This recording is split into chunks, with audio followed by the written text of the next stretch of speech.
అందరికీ నమస్కారం. Welcome to Siriraj food. నేను మీ సిరి. ఈరోజు మన వీడియోలో చాలా మంచి స్వీట్ రెసిపీని సరికొత్తగా, ఈజీగా తయారు చేద్దాం. నోట్లో పెట్టుకుంటే వెన్నలా కరిగిపోతుంది. టేస్ట్ అయితే చాలా అంటే చాలా బాగుంది. ఈ వీడియో మీకు నచ్చితే తప్పకుండా like, share and subscribe friends.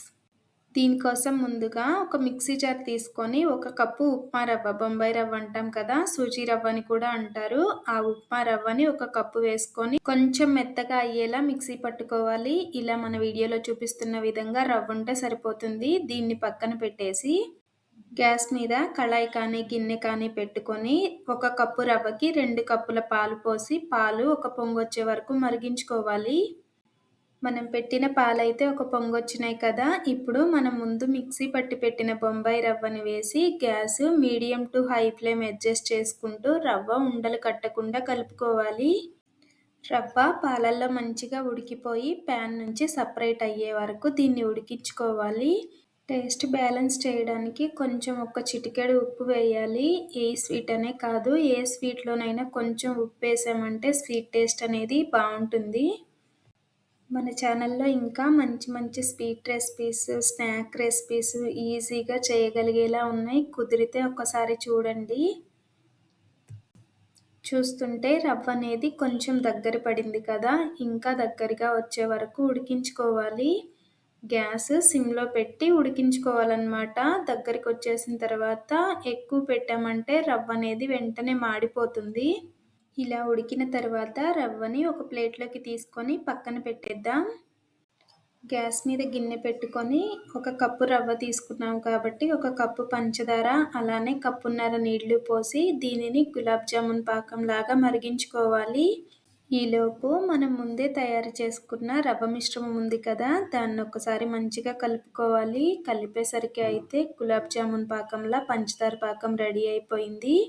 ఇందులో ఒక 2-3 యాలకులు కొట్టేసి ఒకసారి కలిపి గులాబ్ జామున్ పాకంలా రెడీ అయిందా లేదా చూసుకొని దీన్ని దించి పక్కన పెట్టేద్దాం.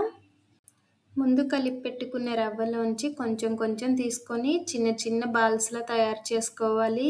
ఈ రవ్వలో మనం పిండి ఏమీ కలపట్లేదు, ఓన్లీ రవ్వతోనే చేస్తున్నాం అన్నమాట. మన వీడియోలో చూపించిన విధంగా అన్ని చిన్న చిన్న ఉండలుగా తయారు చేసుకొని గ్యాస్ మీద కళాయి పెట్టుకొని 2-3 ఇంచుల సుమారు నూనె పోసుకొని నూనె లైట్గా హీట్ అయిన తర్వాత మనం తయారు చేసుకున్న ఉండలు వేయాలి. నూనెలో వేసిన తర్వాత కాసేపు కదపకుండా ఉంచామంటే ఉండలు అనేవి గట్టి పడతాయి. గట్టి పడిన తర్వాత చక్కగా కలుపుతూ ఉన్నామంటే అన్ని వైపులా మంచి రంగు వస్తుంది. షాపుల్లో కొనుక్కొచ్చే గులాబ్ జామున్ ప్రీమిక్స్తో తయారు చేసిన గులాబ్ జాములు అయినా అప్పుడప్పుడు పగులుడు వస్తూ ఉంటాయి, కానీ ఇలా రవ్వతో చేసామంటే అస్సలు పగలనే పగలవు. ఒకసారి ట్రై చేసి చూడండి. గ్యాస్ మీడియం ఫ్లేమ్లో పెట్టుకొని ఇలా వేయించామంటే చక్కగా అన్ని వైపులా మంచిగా వేగిపోతాయి అన్నమాట.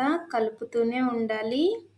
చాలా తక్కువ టైమే పడుతుంది ఇవి వేగడానికి. ఇప్పుడైతే కలర్ వచ్చేసినాయి కదా, వీటిని తీసి మనం ముందు తయారు చేసుకున్న పంచదార పాకం ఏమైనా చల్లారినట్టుగా అనిపిస్తే ఒక్కసారి వేడి చేసుకొని ఈ ఉండలు అందులో వేసి ఒక 10 నిమిషాలు పక్కన పెట్టాలి.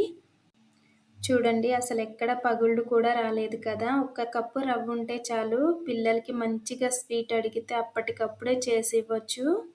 ఈ వీడియో మీకు ఎలా అనిపించిందో కామెంట్ చేయండి. ఈ వీడియో మీకు నచ్చితే తప్పకుండా లైక్ చేయండి, షేర్ చేయండి, సబ్స్క్రైబ్ చేయండి. రేపు ఇంకో మంచి వీడియోతో మళ్ళీ కలుసుకుందాం. By bye friends.